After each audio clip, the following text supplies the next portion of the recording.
Ngokuthi kukho into ebeningayazi yokuba ndamkela ubizo lobushumayeli. Ngoko ke isenzo senu oko kuthe kwavakala ukuba ndiyehla kwimazomoya sibe yintshumayelo kum ephuhlise elithi umntu ngumntu ngabantu.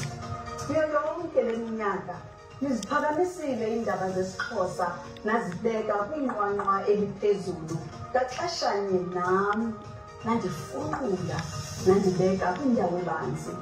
Ngaloo ndlela nabethelela intobeko kum.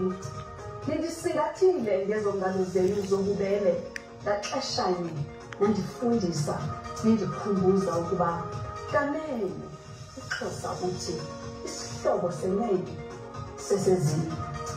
Bemi boMzantsi Afrika nindothusile, nindosule ukubila. Ndibamba ngazibini ngenkxaso yenu engagungqiyo. Nanga ngoko ningosulelana ngoluthando enilwehlise njengemvula phezu kwam.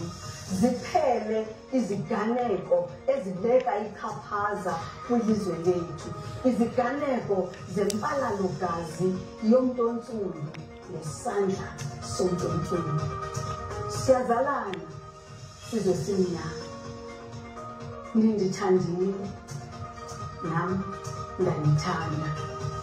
Nanga ningalala ngobusuku nophethe ingubo yemvisiswano, uxolo nothando.